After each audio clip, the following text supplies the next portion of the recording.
हर हर महादेव साथिया, आप सुनते अपने पसंदीदा कहानी मेरी जिंदगी में तुम का 44 भाग।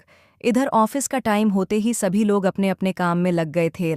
सब अपनी अपनी गाड़ी से ही ऑफिस निकलते थे और सबके आने का टाइम करीब 10 या 15 मिनट ऊपर नीचे था। L10 दौरान से ऑफिस स्टार्ट हुआ तो मुश्किल से 1 घंटा काम करते हुए बीता होगा। जितेंद्र जी अपने केबिन में बैठकर काम कर रहे थे तो उसी समय प्रेम उनके केबिन में आया। इतना काम मत कर किया कर यार, एल बहुत ज्यादा स्ट्रेस लेने लगा है तू। राणा सा वापस आएंगे तो अपने ससुर का ध्यान न रखने के कारण निश्चित मुझे सुनाया करेंगे। दरवाजे पर खड़े होकर ही प्रेम ने मुस्कुराते हुए कहाल। उसकी बात पर जितेंद्र जी मुस्कुरा दिए। एल, ससुराल सबको प्रिय होता है। खुद कृष्ण भगवान ने एक बार कहा था, साली से सरहज अधिक प्यारी, सासू गंगा जल पानी। जिस पर उनकी माँ ने पूछा कि बेटा 9 दिन में तुम्हें ससुराल इतना प्रिय हो गया, तो कृष्ण भगवान ने जीभ दांत तले दबाते हुए कान पकड़ लिया था। एल, कुछ लड़के होते हैं जो अपने घर वाले की बात शांति से सुनकर कुछ नहीं बोलते और कुछ उल्टा माँ से शिकायत कर देते हैं कि तुम कुछ ज्यादा ही आजकल सास बनने लगी हो। अपने प्रेम साहब इसी कैटेगरी में थे और प्रेम को चिढ़ाने की गरज पर में उनकी बुआ सा और उनके फूफा सा जानबूझकर उनके सामने उनकी ससुराल की तारीफों की पोटली खोलते थे। एल, प्रेम चढ़ जाते थे और सारे घर वाले ठहाका लगाकर हंस पड़ते थे। एल, पुरानी मधुर स्मृतियां जब ताज़ा होती हैं तो अपनी बेवकूफ़ी पर भी हंसी आती है। एल, जितेंद्र जी की बात पर प्रेम हंस पड़ाल। नहीं यार, मैं सही कह रहा हूँ, ऑफिस तो ऑफिस, घर पर भी तेरा काम नहीं खत्म हो रहा। हेल, मुझे कुछ चिंता हो रही है। एल, इतना काम मत कर एल, कुछ उस नलायक को भी लगा लिया कर एल। प्रेम ने जितेंद्र जी के कंधे पर हाथ रखते हुए कहाल। वो अपनी औकात से बढ़कर काम कर रहा है। एल, अब क्या बच्चे की जान लोगे? जितेंद्र जी ने भी मुस्कुराते हुए कहा। एल, प्रेम ने मुंह बना दिया। पर मुझे तो सब सुनने में आया कि आज सुबह सुबह उसको और उसकी सेक्रेटरी को तेरे से अच्छी खासी डांट सुनने को मिली है। जितेंद्र जी हंस पड़े। बच्चा है मेरा, एल गलती करेगा तो डांट भी खाएगा। इसमें तेरे पेट में क्यों गैस बन रही है? जितेंद्र जी ने हंसते हुए पूछा। मेरे पेट में क्यों गैस बनेगी? गलती करता है तो डांटना ही क्या है? एक दो कान के नीचे जबरदस्त लगा दिया करल, तुरंत दिमाग सरपट दौड़ पर लगने लगेगा। एल, प्रेम उनके सामने वाले चेयर पर आकर बैठते हुए बोलाल। उसका दिमाग बहुत ज्यादा काम पर दौड़ रहा है और वह खुद इस समय दौड़ा भागा सा है। एल, मुझे लग रहा है कि इस बीच अर्जुन कुछ और काम में लगा हुआ है, इसलिए ऑफिस वर्क पर फोकस नहीं कर रहा। एल, कहीं तूने उसे कहीं और तो नहीं लगाया? जितेंद्र जी ने प्रेम के चेहरे की तरफ नजर जमाते हुए पूछाल। प्रेम ने हाँ में सर हिला दिया। काम में तो लगाया है, पर यह नहीं कहा है कि इधर के काम से काम चोरी कर ले। तो इंसान को उसकी कैपेसिटी के अनुसार ही काम देना चाहिए ना? अर्जुन एक साथ कई मोर्चे पर नहीं लड़ पताल। वह राणा सा नहीं है। राणा सा के प्रेम ने उसे अभी भी बच्चा ही बनाकर रखा है। एल, मैं तेरी बात नहीं कर रहा। एल, इन दोनों भाइयों के आपस के प्रेम को कह रहा हूं, जितेंद्र जी ने कहा। एल, समझ रहा हूं यार, जब तक भाई सा थे तब तक मेरे अंदर ही खुद जिम्मेदारी नाम की कोई चीज नहीं थी। खुद के अपने बच्चे जन्म लेने वाले थे और पता ही नहीं था कि बीवी को डॉक्टर के पास किस दिन लेकर जाना है। इतनी छोटी छोटी चीजों की भी जिम्मेदारी उनके ही सर पर थी।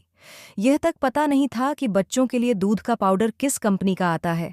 लेकिन अब करूं क्या? मैं खुद चाहता हूं कि बच्चों के ऊपर जिम्मेदारी कम पड़े, सिक्योरिटी एजेंसी वगैरह का सारा काम खुद ही देखता रहूं।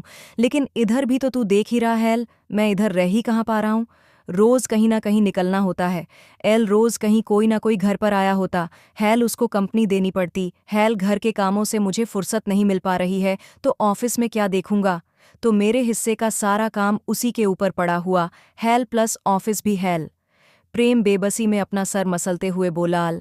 घर में भी 1000 काम होते हैं, उतने बड़े घर की जरूरत भी उतनी ही बड़ी थी। एल, वह समझ रहा था कि अर्जुन को इतना काम करने की आदत नहीं थी। इस कारण उसको दिक्कत हो रही थी और वह जाकर भी उसकी मदद नहीं कर पा रहा था। जितेंद्र जी भी बात समझ गए थे। चल कोई बात नहीं, कुछ दिनों की बात है, साहिर सा आ जाएंगे तो अर्जुन आराम से अपनी सिक्योरिटी एजेंसी पर ध्यान दे देगा और तब तक तू भी कुछ फ्री हो जाएगा। तू अपना बता, जिस काम के लिए गया था हुआ? जितेंद्र जी ने पूछा। अरे काम तो हर जगह फाइनल ही है, लेकिन हर जगह फाइनल नहीं करना है ना? प्रेम ने कहा।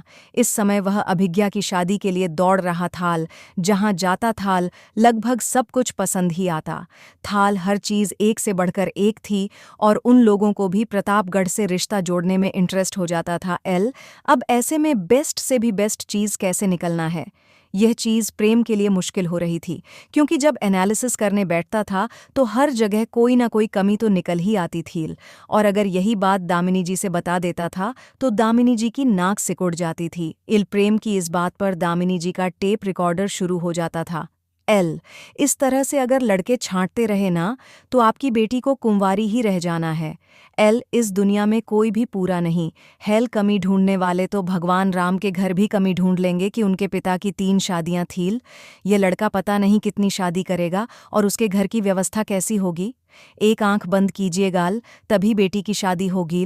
लड़के के पास से थार है तो वह स्कॉर्पियो से क्यों चलता है? ऐसे ऐसे सवाल करके लड़के ढूंढने गए तो कोई न मिलेगा। इस तरह से लड़के नहीं छोड़े जाते। अपनी तरफ से दामिनी जी ने प्रेम को समझने की पूरी कोशिश की थी, पर प्रेम को उनकी बात समझ में न आनी थी, न आई। उसकी नज़र में तो दामिनी जी को समझने की ज़रूरत थी। लब भला दामिनी जी को कौन समझाए कि हर बाप की तरह प्रेम का भी यही अरमान था कि उसकी बेटी अच्छे घर में जाए, तो कोई भी चीज़ पसंद करने से पहले पूरी तसल्ली कर लेना चाहता था। बात भी एक दुलारी बेटी की थी जिसकी शादी करनी थी।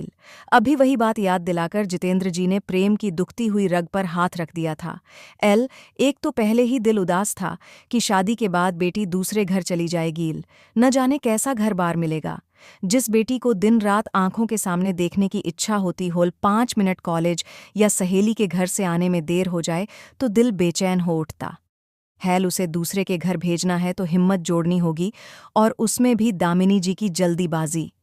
ऐसा लग रहा था कि जैसे बस अभिज्ञा की शादी ही उनके जीवन का अंतिम उद्देश्य बच गया है।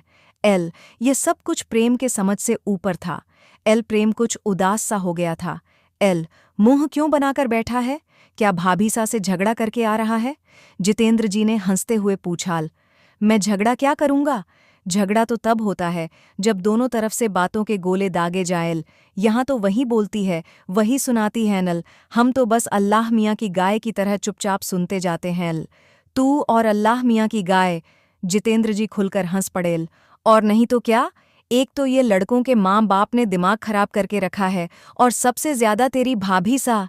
अरे यार, बेटी की शादी करनी है, जब तक हर तरीके से देख नहीं लूंगा, समझ नहीं लूंगा, ऐसे कैसे अपनी लाडली बेटी किसी के घर पहुंचा दूंगा। लेकिन इनको तो यह कुछ समझना ही नहीं है। इनको तो बस शादी की जल्दी पड़ी है। किसी ने इनसे यह कह दिया कि जिंदगी की हो गई, जिंदगी अभिज्ञा से छोटी है। अब कब करोगी शादी? अब बस इस बात को लेकर रोज लकीर पीट रही हैं। प्रेम बोलाल, हम जिंदगी की शादी। बात तो सही है उनकी, जिंदगी की शादी बहुत जल्दीबाजी में हुई। इतनी जल्दी करने के तो मन में मैं भी नहीं था अगर अचानक से नहीं हुई होती। लेकिन उनका भी मैं समझता हूँ यार, पर इस औरत को कौन समझाए जो कि अपने आप को सारी दुनिया में सबसे ज्यादा समझदार समझती है। जितेंद्र जी को सफाई देते हुए देखकर प्रेम ने उनके हाथ पर अपना हाथ रख दिया। केवल तू ही नहीं समझता, भाभी सा भी समझती हैं, लेकिन यह रिश्तेदार नहीं समझते और ना ही समझना चाहते हैं। जितेंद्र जी ने जानवी जी की कही हुई बात प्रेम जी से बताई कि कैसे कुछ दिन पहले एक रिश्तेदार ने फ़ोन करके दामिनी जी के कानों में यह सब बात डाली थी और वह काफ़ी परेशान थी। बात सुनते ही प्रेम का गुस्सा हाई लेवल पर पहुंच गया। यह सारे के सारे घर फोड़वा हैनल, इन सब की नज़र साहिर सा पर पड़ी हुई थी कि कैसे उनको अपना दामाद बना लिया जाए और उसके बाद पूरी जिंदगी उनके संपत्ति पर ऐसो आराम की जिंदगी जिया जाए। एक तो पहले इन लोगों की मनचाही डिमांड नहीं पूरी हुई। जो नज़दीकी रिश्तेदार जो यहाँ शादी नहीं कर सकते थे, वह भी चाहते थे कि उनकी रिश्तेदारी में काम से कम शादी हो जाए कि दोहरा रिश्ता होकर प्रतापगढ़ में डेरा डालने को मिल जाए। अब तो साहिर ने अपनी पसंद से इतनी अच्छी शादी कर ली है। इतनी अच्छी बात इन लोगों से पच नहीं रही तो कहीं ना कहीं तो उल्टी करना ही था। प्रेम मुंह बनाते हुए बोलाल, यही बात है। जितेंद्र जी बोलेल, दोनों ही समझदार और सुलझे हुए इंसान थे, इसलिए रिश्तेदारों द्वारा घर में बोए गए उलझन के बीज पनपने से पहले ही जल जाते थे। एल कुछ देर तक तो प्रेम वहीं पर बैठा अपने रिश्तेदारों के किस्से सुनाकर उन्हें कोस रहा था और जितेंद्र जी अपना काम निपटाते हुए चुपचाप सुन रहे थे। एल बीच बीच में बोल भी रहे थे। एल वैसे साहिर और जिंदगी का कोई मैसेज आया था? प्रेम जी ने पूछा। हाँ, कल रात जिंदगी से बात हुई थी। वैसे वह तो रोज होती है, साहिर सा काम के सिलसिले में कॉल कर लेते हैं। एल नहीं तो मैं ही कर लेता हूँ। एल तू अपना बता, ऐसे क्यों पूछ रहा है जैसे तेरी कोई बात नहीं हुई? जितेंद्र जी बोले। एल मेरी बात साहिर से 2-3 दिन पहले हुई थी। वह यहाँ आने को बोल रहे थे। उनको भी तो यहाँ की एक चिंता लगी ही रहती है कि उनके बिना काम मुश्किल हो रहा होगा। तेरी तबीयत का भी पूछ रहे थे? एल बस वही अमरिंदर का मैटर पड़ा हुआ है। एल देखो कब तक आता है? वहां से तो कहा कि जितनी जल्दी हो सके चला आता हूं। अब पता नहीं बीच में कहाँ रह गया। ये जल्दी से आ जाता तो साहिर और जिंदगी को बुला लेते। एल ये दोनों यहाँ पर आ जाएंगे तो यहाँ के काम भी जल्दी जल्दी होने लगेंगे। एल प्रेम सर मसलते हुए बोल रहा था कि तभी अचानक से जितेंद्र जी के केबिन का दरवाज़ा नॉक हुआ।